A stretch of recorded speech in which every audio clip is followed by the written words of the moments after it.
Betul. Jadi salah satu syarat vaksin adalah inang atau host atau manusianya itu dalam keadaan sehat. Itu dulu syarat utamanya. Terus apakah vaksin itu aman, Dok? Vaksin itu aman nggak? Ya jelas. Halo, gue Dr. Agus, dokter spesialis kandungan. Saya Dokter Yoga, dokter spesialis anak. Hari ini kita akan ngomongin tentang vaksin. Apa itu vaksin? Apakah sama dengan obat? Vaksin. Vaksin itu adalah Suatu zat yang dibuat untuk merangsang supaya antibodi itu terbentuk. ya, jadi dia mensensitasi namanya ya, mensensitasi tubuh untuk mengeluarkan antibodi, untuk mengeluarkan tentara yang melindungi tubuh itu terhadap vaksinnya itu, Vaksin itu si penyakitnya itu ya. Jadi Jadi vaksin- spesifik ya lo ya, Betul. vaksin itu ya. Jadi dia bisa berupa materi si kumannya, jadi bisa berupa badan, tangan, kaki yang dipotong-potong, atau bisa juga Utuh tapi dilemahkan. dilemahkan. Jadi vaksin hidup yang dilemahkan atau materi genetiknya yang diambil aja.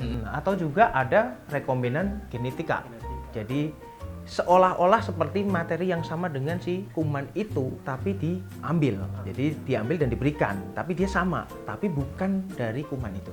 Tuh, sehingga nanti badan kita mulai, nih ada kuman datang, ada musuh nih. Nah, si tentara ini mulai nginget nih, oke musuh ini nih harus saya lawan pakai senjata ini nih. Udah diciriin. Diciriin. Nah, diciriin ya. Nah, kalau obat itu gunanya kalau orang sakit diberikan obat tertentu untuk mengatasi sakitnya itu. Ya. Jadi kalau obat ya buat ngobatin, kalau vaksin ya buat mencegah. Nah, jadi kalau di kedokteran itu kan ada pencegahan, ada pengobatan, ada penyuluhan seperti kita ini, ya. Promosi kesehatan ya. Promkes.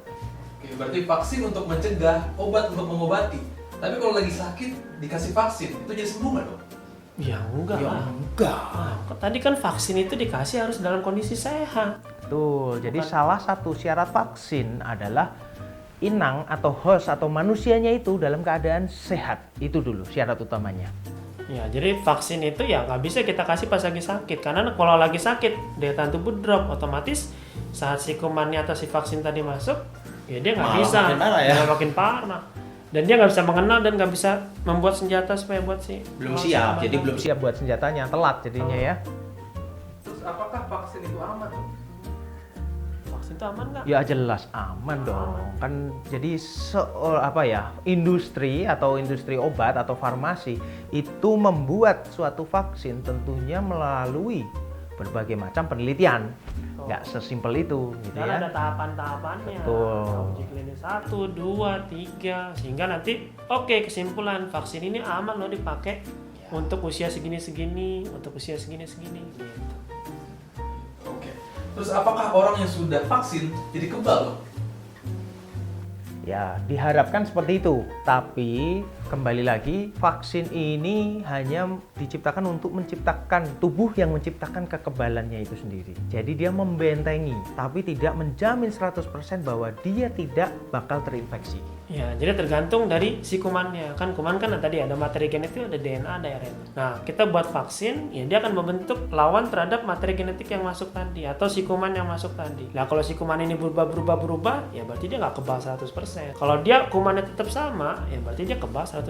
Makanya ada penyakit yang kalau kita kasih vaksin, dia nggak bakal kena sama sekali. Ada yang kalau kita kasih vaksin, ya dia mungkin kalau kena Nggak cuman berat-berat jadi amat lah gitu. Nggak parah gitu ya. Apa aja sih vaksin yang terbukti efektif sepanjang sejarah, Dok? Wah, Banyak sekali tentunya. Ya, Jatah itu saya jatahnya nih. dokter yoga kan? Jangan ambil jatah. Ini vaksin yang terbukti secara efektif itu pertama polio.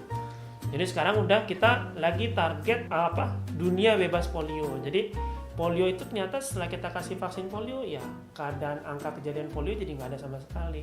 Atau contoh lagi difteri misalkan. Setelah kita kasih vaksin ya dia nggak bakal kena difteri dengan jangka waktu tertentu. Makanya ada booster-boosternya tuh supaya dia terlindungi sampai jangka waktu tertentu sehingga daya tahan tubuhnya tetap berada di atas. Jadi diingetin lagi ya, Ya. tentaranya diingetin lagi, Tentaranya dilatih dilatih lagi. Gitu. Gitu. Terus ada nggak sih efek samping dari vaksin?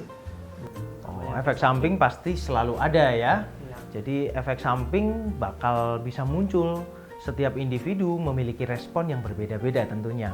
Betul. Ya, dari efek samping yang paling ringan hingga yang paling berat itu juga akan dilaporkan oleh perusahaan yang membuat vaksin tersebut tentunya. Ya, jadi kalau kita vaksin nih, bahasanya ini ada namanya KIPI, kejadian ikutan pasca imunisasi. Namanya vaksin, ya dia responnya tuh ada dua macam. Ada respon lokal, ada respon sistemik. Jadi ada respon tempat vaksin itu masuk, ada respon badan. Kalau respon lokal ya namanya ada jarum masuk nih. Ya saat jarum masuk darah bisa keluar. Jadi ada pendarahan pertama. Respon yang kedua, ada benda asing masuk di bawah kulit. Namanya benda asing masuk di bawah kulit. Yang pertama, kemungkinan kulitnya bisa jadi keras. Atau respon yang satu lagi, saat ada benda asing masuk, daya tahan tubuh keluar. Sehingga terjadi proses perlawanan antara si kuman sama daya tahan tubuh ini. Jadi bengkak di daerah lokal. Ada lagi proses sistemik atau badan. Dalam bentuk, ya ada kuman masuk, badan ngelawan nih. Oke, ada kuman. Sehingga muncul demam. Jadi kalau ada habis vaksin, ada demam, nggak usah stres. Itu proses normal pada terjadi pasien. Gitu. Nah, mudah-mudahan sih tentang vaksinasi ini memberikan gambaran yang lebih mudah dimengerti ya buat yang nonton video ini tentunya kan? Iya, betul. Jadi vaksin itu ya tadi intinya sebenarnya vaksin itu bagus loh. Jangan takut buat anak saya jangan divaksin atau saya nggak mau divaksin. Ya, vaksin itu bagus untuk menjaga dan membentuk imunitas komunitas ya, herd immunity. Nah, kalau ada usulan, komentar, bisa DM di Instagram saya, @agusaidayanto_spog, Kalau untuk saya di yogayandika_SPA. atau juga bisa tulis di kolom komentar di YouTube ini ya. Bisa juga buat materi topik juga kali ya di kolom komentar. Oke, sampai ketemu di video selanjutnya. Terima kasih.